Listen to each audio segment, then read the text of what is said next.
जी बिस्मिल्लाहिर्रहमानिर्रहीम। आज हमारा जो मौजू है इंग्लिश की 47 आवाज़ों में से एक आवाज़ है। That sound is a sound का जो फोनेटिक सिंबल है वो ये है। और ये आवाज़ कब आएगी? जब लेटर ए, जैसा कि जानते हैं आप कि ए एक से ज़्यादा आवाज़ें देता है। ये आ की आवाज़ भी देता है, ए की भी देता है, ए की भी देता है, अ की भी देता है, आ की भी देता है, इसी तरह ई की भी देता है। तो इनमें से ए की आवाज़ जब लेटर ए देगा तो ये कुछ लफ्ज़ हैं, हम इन पे बात करेंगे।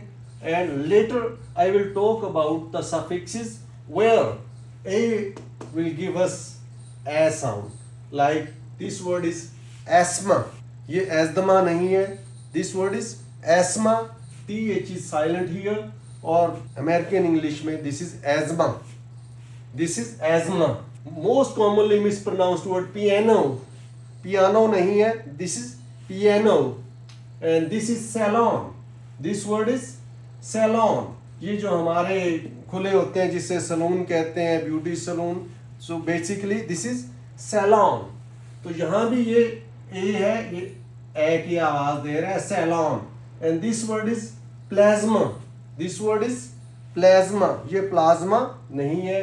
And this word is, when this is an isolated word, this is graph, not graph, this is graph. And this word is alto, not alto, this is alto. यहाँ पे ये वाले ए की आवाज दे रहे हैं। This word is altitude and this word is asphalt. यहाँ पे ये दोनों ए जो है ए की आवाज दे रहे हैं। And this word is slaver. अगर यहाँ पे आर ना होता तो ये वर्ड था slave। तो इस आर के आने से पिछले जो कॉन्सोनेंट, सॉरी जो वावल है उसकी साउंड ए बन गई, slabber. And this word is flatly, not flatly, flatly, क्योंकि इसके लगने से ये क्या है, ये ए बन गया है, flatly. And this word is forbade, this word is forbade, forbade नहीं है, ये भी ए की साउंड है यहाँ पे, ये वाली। And this sound is forbade. And this is piazza, this is piazza। यहाँ पे ये वाले जो दो जेड हैं, ये वाले हमें क्या कौन सी साउंड दे रहे हैं, टे और सीन की। And this is piazza, this is a sound। And this is caterpillar, caterpillar। यहाँ अगर देखें अलग से ये लफ्ज होता है, this word is cater। और यहाँ जब इसके साथ पिलर लग गया, this is cater, this is caterpillar। तो इन सब जगहों पे आपने देखा ए ने ए की आवाज दी है। यहाँ पे कोई फिक्स्ड फार्मूला नहीं तय हुआ, तो आगे हम इस पे फार्मूला पे बात करेंगे। जैसे हमारे पास ये लफ्ज है क्लैमिटी, तो हमें कैसे पता चलेगा कि हमने इसको क्लैमिटी पढ़ना है?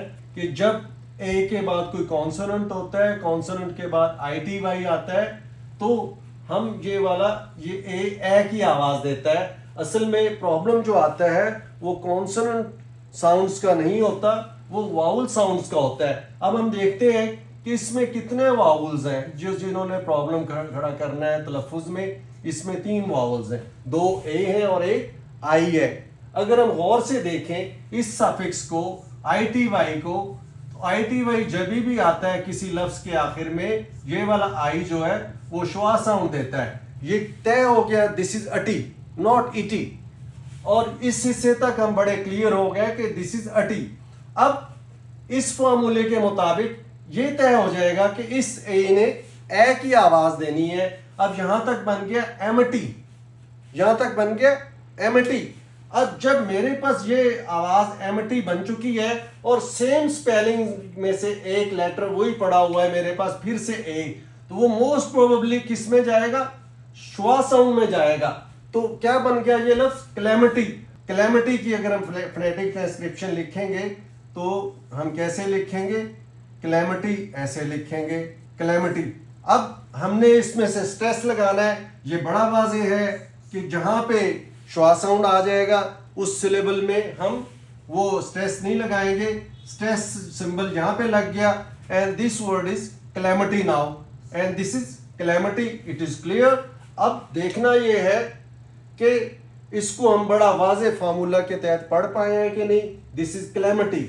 ITY ने हमें बताया मुझे आपने अटी पढ़ना है और उससे पहले कॉन्सोनेंट था, ए था, और इसने हमें बताया कि मुझे आपने ए पढ़ना है, और उससे पहले वही लेटर फिर से आ गया, तो वो क्या नॉर्मली वो श्वा साउंड में जाएगा, इसी वजह से इसको श्वा साउंड में पढ़ा गया है। और इस श्वा साउंड ने हमें स्ट्रेस के बारे में भी बता दिया कि वो इस सिलेबल पे स्ट्रेस आएगा, यहाँ नहीं आएगा। यही वजह है कि इस लफ्ज को पढ़ते हैं कैलेमिटी। इसी तरह अगर हम और भी देखें इसी वजन पे लफ्ज, जैसे ये है कैपेसिटी, ठीक है, और यहाँ पे ये देखें ये श्वा साउंड है। इसी तरह आप देखें रेपेसिटी, यहाँ पे आप देखेंगे ये श्वा साउंड है। जरूरी नहीं है कि यहाँ पे ए नहीं आके श्वा साउंड देनी है, कोई भी वावल जब आएगा तो ज्यादातर वो श्वा साउंड देगा। जैसे this word is veracity and this word is also veracity, ये दोनों ही वेरासिटी है, अगरचे स्पेलिंग्स और मीनिंग्स में मुख्तलिफ है, लेकिन यहाँ पे दोनों ही श्वा साउंड है। ये भी श्वा साउंड है और ये भी श्वा साउंड है। और इसी तरह ये लफ्ज देख लें आप, दिस वर्ड इज पोलैरिटी, ये देखें ये भी श्वा साउंड है। अब इससे हमें अंदाजा होता है कि इनका एक डेफिनेट बिहेवियर है, और हमें वो बिहेवियर में से जनरलाइजेशन तलाश करनी है ताकि हम इस तलफ़ुज़ की साइंस को समझ सकें। तो इस रूल के मुताबिक ए के बाद कॉन्सोनेंट, कॉन्सोनेंट के बाद ITY आए तो हम इसको ए साउंड पढ़ेंगे, ठीक है, ए या आ या अ नहीं पढ़ते। और इस जनरलाइजेशन या रूल की एक ही एक्सेप्शन है, and that word is megacity, that word is megacity. अब यहां देखिए आप कि ये वाला जो है, यहां पे ए की साउंड नहीं आई, यहां पे श्वा साउंड आ गई मेगा, और यहां पे फिर ये श्वा साउंड नहीं आई, यहां पे वो आई, दिस इज मेगासिटी। और ये एक ही एक्सेप्शन है इस रूल की जी। वो सफिक्सेस जहां पे ए की आवाज देता है, या वो सफिक्सेस जहां पे वो जब आते हैं तो ए को मजबूर करते हैं कि ए की आवाज दें, उनमें से ए के बाद कॉन्सोनेंट, कॉन्सोनेंट के बाद IC आए तो वो ए हम उसे पढ़ेंगे। Like this word is satanic, this word is volcanic, this word is graphic, this word is telepathic, this word is cephalic भी है और सिफेलिक भी है। ये काफ से भी पढ़ा जाता है और सीन से भी पढ़ा जाता है। ये लफ्ज है dynamic, this word is syllabic, this word is nomadic, this word is barbaric, this word is aromatic. अब आप देखें कि ये अलग से अगर हम इसको देखें तो दिस वर्ड इज सेटन, सेटन के बाद जब मैंने IC लगाया तो उसने उसको एनिक बना दिया, और ये जो पिछला जो था हमारा वो श्वा में जाएगा।